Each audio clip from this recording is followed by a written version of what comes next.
Tesla a son Powerwall et All Powers a sa R4000. Alors je plaisante à moitié, je sais bien qu'il ne s'agit pas des mêmes produits, mais dans leur genre, ce sont de véritables monstres. 3600 Wh, 4000 watts de puissance, on continue avec des pics à 6000 watts. Bienvenue donc sur AliExpress pour le test de la All Powers R4000. Alors c'est la plus grosse station de charge que j'ai eu à tester jusqu'ici.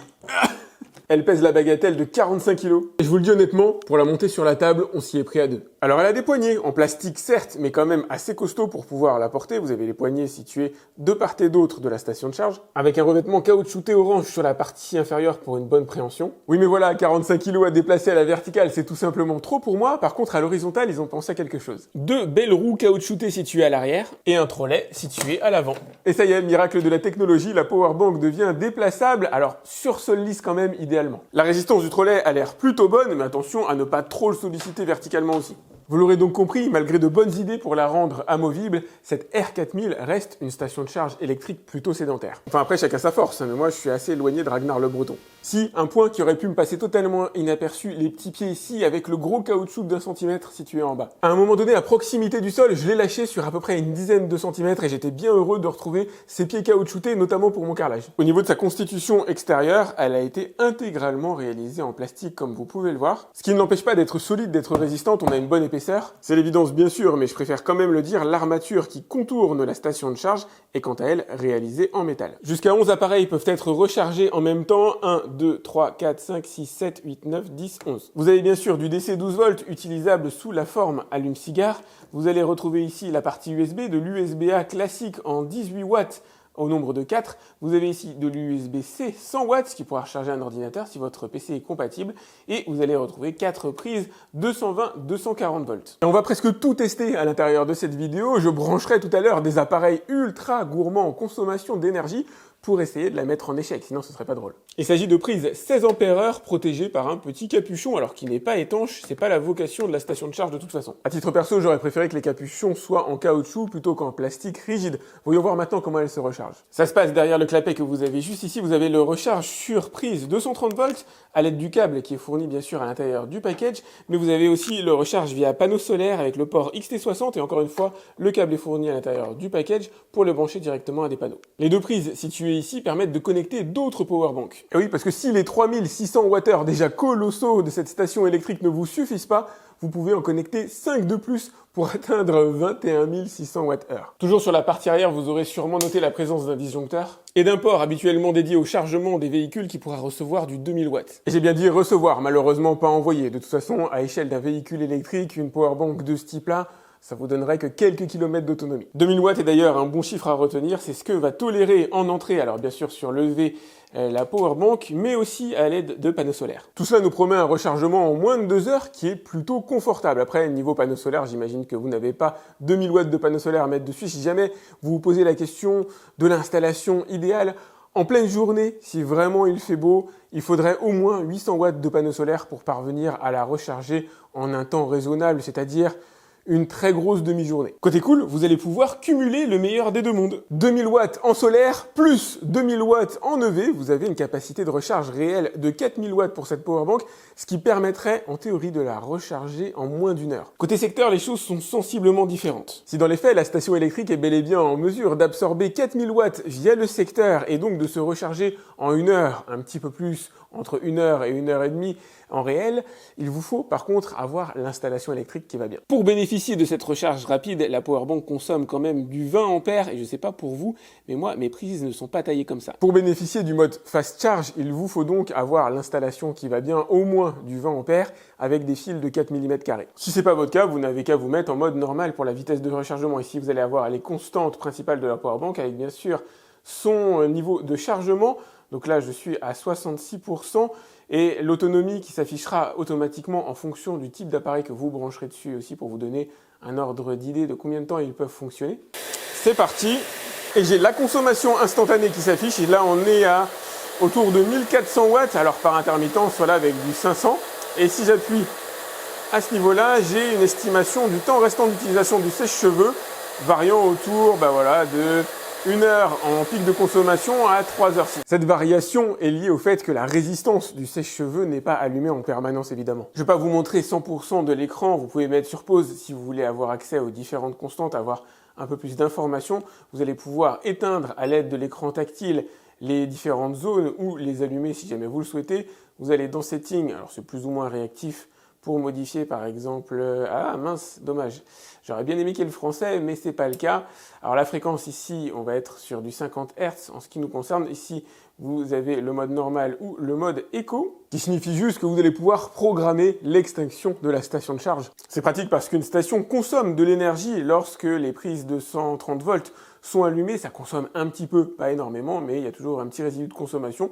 Et puis tout simplement, pour une programmation en nocturne aussi, ça peut être plutôt cool. Vous allez pouvoir activer ou non la communication en Bluetooth. Alors ça, le voice control, c'est assez étonnant. J'ai pas encore investigué. Ici, vous avez les différents modes de chargement, le fast, le standard ou le mode alors silencieux. Les réglages Wi-Fi, si jamais vous voulez la contrôler, notamment à l'aide de votre smartphone, ça peut être cool, et le réglage du rétroéclairage de l'écran. Ce qui lui manque et qui est très dommage en ces temps d'électricité assez chère, pour peu que l'électricité ait déjà été pas chère, c'est la possibilité d'utiliser les heures creuses pour pouvoir la recharger directement au secteur à ces moments-là et réutiliser l'énergie en heure pleine au moment où elle est la plus chère. Ça aurait pu être sympa d'ajouter ce service par exemple via l'application qui va pas apporter grand chose, à part une lecture des constantes, la possibilité d'allumer à distance à certaines fonctions de la powerbank, c'est cool, hein, c'est un véritable plus.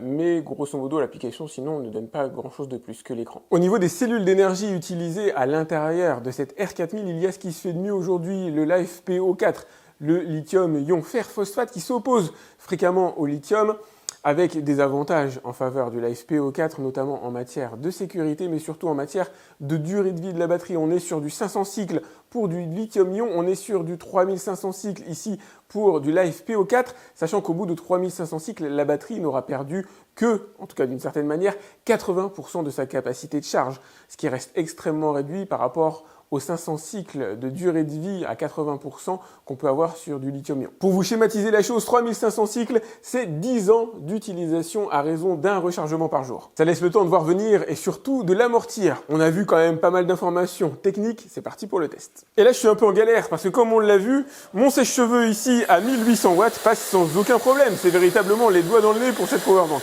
Ce qui signifie que pour la pousser dans ses retranchements, je vais littéralement devoir trouver un certain nombre d'appareils capables de lui faire avaler au moins 4000 watts. Allez, c'est parti pour la phase de test. Comme vous l'avez déjà vu, la powerbank est parfaitement en mesure de faire tourner un sèche-cheveux.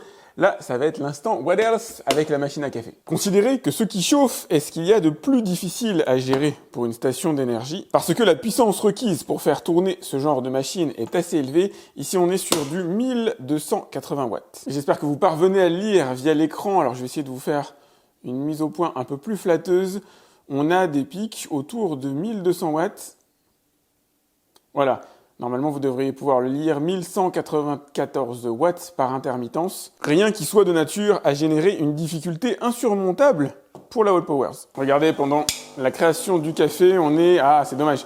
C'est par intermittence, voilà, ça y est, j'ai une pointe à 1240 watts. Bon, le café est géré facilement. Ce qui va être intéressant maintenant, c'est d'effectuer des combinaisons, brancher plusieurs appareils sur les ports et essayer de la mettre en échec si c'est possible. J'ai mon sèche-cheveux à 1800 watts, mon chauffage à 2000 watts. L'occasion de vous rappeler que dans l'univers du chauffage, ce n'est pas la taille qui compte. 2000 watts de puissance consommée, c'est 2000 watts de puissance restituée. La taille du chauffage et les technologies embarquées servent essentiellement à la manière dont va être restituée la chaleur. Sur mon chauffage, il y a deux niveaux de puissance. Le premier, le plus soft, consomme 1000 watts, un petit peu moins, 950 à cet instant précis. Et le deuxième mode consomme quant à lui 1989 watts. 2000...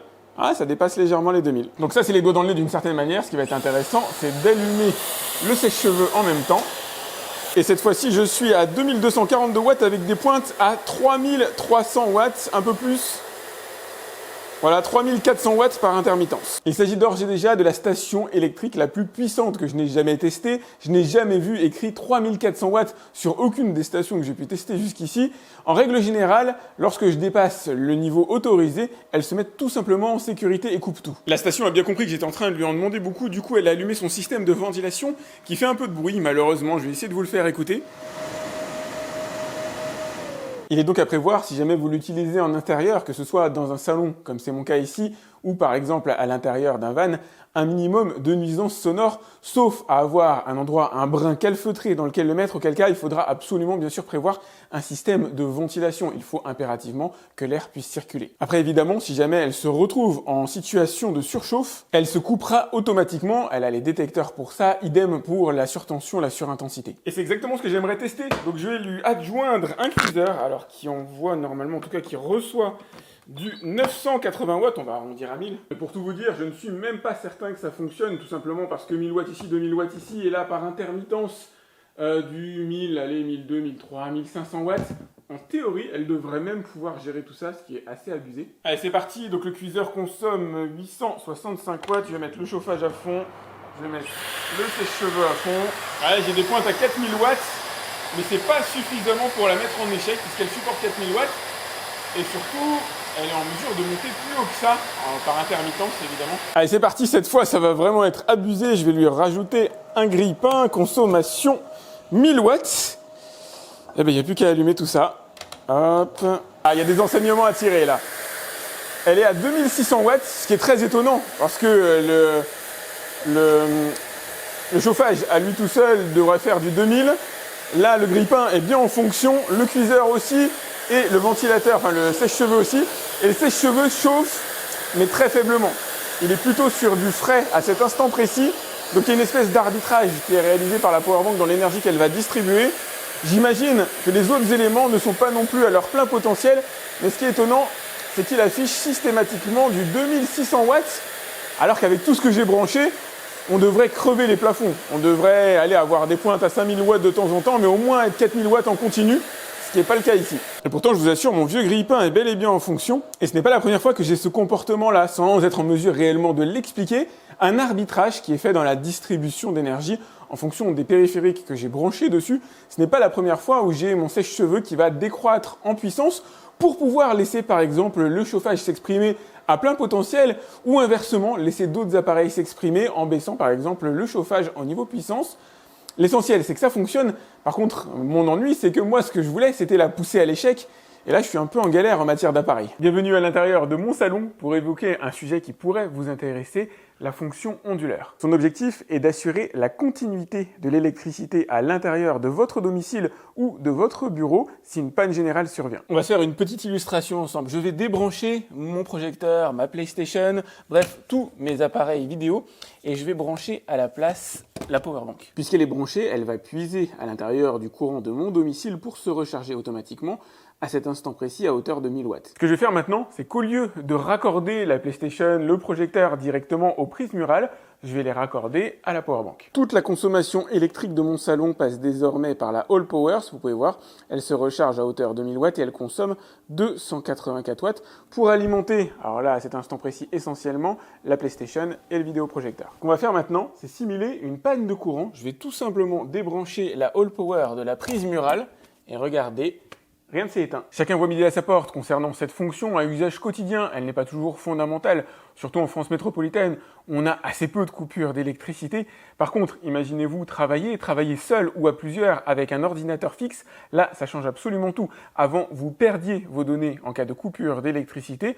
Aujourd'hui, vous avez la powerbank qui prend le relais. Mais là, dans le cadre de mon installation personnelle, elle va pouvoir prendre le relais pendant un petit bout de temps. Elle est seulement chargée à moitié et j'ai environ 5h30 d'utilisation restante, ce qui fait que si elle était chargée pleinement, j'aurais 10 heures d'utilisation. Si vous êtes chef d'entreprise, il faut étudier bien sûr la consommation globale du parc informatique que vous avez au bureau, mais ça peut vouloir dire qu'il y aura assez d'énergie pour faire fonctionner les ordinateurs d'une dizaine de personnes pendant environ 1 heure, le temps que l'électricité se rétablisse. Cela dit, je fais remarquer une chose, il y a 4 prises électriques de disponibles, il n'est pas officiellement recommandé de brancher des multiprises directement dessus, bon même si perso je l'ai déjà fait. Je pense que derrière cette recommandation de ne pas utiliser les multiprises, il y a surtout l'idée sous-jacente de maîtriser la consommation des appareils que vous branchez dessus. À force d'enchaîner les multiprises, on finit par perdre le fil de la consommation globale. Le but, c'est pas non plus de pousser systématiquement la powerbank dans ses retranchements. J'en profite aussi jusqu'ici, je vous ai montré le mode de rechargement 1000 watts, 951 watts. Je vais vous montrer le mode de rechargement un petit peu plus rapide. Vous allez là-dedans, vous avez le mode mute et vous avez le fast. On va voir ce que ça donne. Me voilà maintenant à quasiment 1900 watts avec comme corollaire négatif que ça va forcément activer les ventilateurs. Chaleur qui est affichée au niveau des constantes de l'appareil, vous l'avez ici, 20 degrés à cet instant précis. Autre cas d'utilisation très intéressant qu'on n'a pas évoqué jusqu'ici, le rechargement des appareils en USB. Si le rechargement en utilisant les ports traditionnels USB-A 18 et 12 watts, c'est cool, vous me connaissez, moi ce qui va m'intéresser, ce sont les ports USB-C à 100 watts qui vont permettre là de recharger une powerbank mais surtout d'alimenter mon ordinateur. Et regardez, vous pouvez le voir à l'aide du diagramme qui se trouve en bas à droite de l'écran, j'ai bien mon PC qui est en train de se recharger comme la powerbank, bon, qui elle est chargée d'ores et déjà. Le top du top pour moi avec ce genre de station électrique, c'est de pouvoir les recharger à l'aide de panneaux solaires, qu'il s'agisse de panneaux solaires portables, pour rester un petit peu dans la thématique, ou de panneaux solaires fixes. Et puisque la Allpower 4000 peut encaisser jusqu'à 2000 watts d'énergie, vous pourrez utiliser jusqu'à 5 panneaux solaires comme vous les avez ici. Le branchement est assez simple et se fait à l'aide du câble qui est fourni à l'intérieur du package.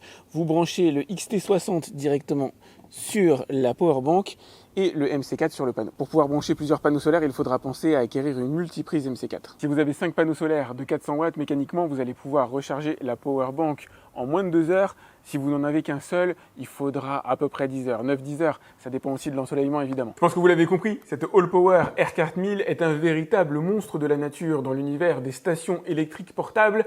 On ne peut pas véritablement faire mieux. Elle est déjà à la limite de la portabilité. On s'y met à deux systématiquement quand on doit la monter sur cette table-là. Mais on est encore dans cet univers, au moins du transportable lorsqu'elle est au sol. À l'aide du système de trolley, je m'en sors très bien tout seul et c'est même relativement léger. C'est un monstre de puissance, 4000 watts disponible, pic à 6000 watts. Je ne suis pas parvenu à la mettre à défaut à l'intérieur de mes tests. Pourtant, je lui ai branché des trucs quand même assez costauds. Il est arrivé une fois qu'elle se mette en sécurité sans que je sache pourquoi, en utilisant la tronçonneuse, à un moment donné, elle m'a stoppé. Bon, je l'ai éteint, je l'ai rallumé et puis c'est reparti, j'ai pu finir de couper mon bois. En matière de stockage d'énergie, c'est un monstre aussi, 3600 Wh, c'est tout simplement colossal. On commence à arriver à la frontière des stations d'énergie qu'on va retrouver, alors type Tesla Powerwall, qui sont destinées à rester en fixe à l'intérieur d'une maison. Attention, je dis pas qu'il y a la même capacité que Powerwall, je sais bien qu'il y a un véritable delta entre les deux, je dis juste que là, on est dans l'univers, encore une fois, de la station portable.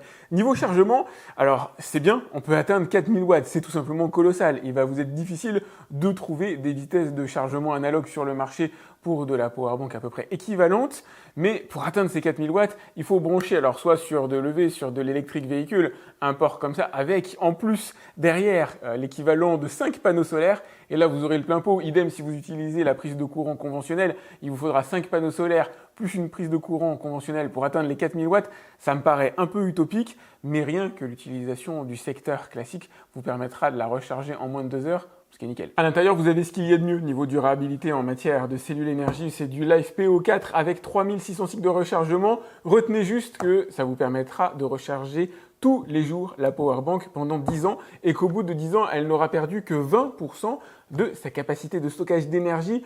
C'est extrêmement raisonnable et au bout de 10 ans, vous pourrez donc continuer de l'utiliser évidemment. Il y a pas mal de fonctionnalités qui m'intéressent à l'intérieur, notamment l'onduleur évidemment, le rechargement par port USB-C en exploitant 2 fois 100 watts et il y a des fonctions qui m'intéressent déjà moins. Le contrôle vocal est totalement stérile, ça n'a absolument aucun intérêt. L'application aussi manque d'intérêt et il aurait fallu pouvoir mettre la fonction de rechargement à heure spécifique pour pouvoir bénéficier des contrats heure pleine, heure creuse. La vidéo touche à sa fin, je pense vous avoir à peu près tout dit et tout montré sur cette Allpower R4000. J'espère que vous avez aimé cette vidéo. Si c'est le cas, n'hésitez pas à la liker, vous avez le lien directement dans la description pour aller voir son tarif à l'heure actuelle, qui est raccord bien sûr avec la capacité de la batterie. Donc vous avez le lien sous la vidéo. Pensez à vous abonner à ma chaîne si ce n'est pas déjà fait. N'hésitez pas à me laisser un commentaire si vous avez des questions concernant cette R4000 ou les autres produits de chez Allpower. J'essaierai d'y répondre. Quant à moi, je vous dis à très vite pour un autre test sur AviExpress. Salut!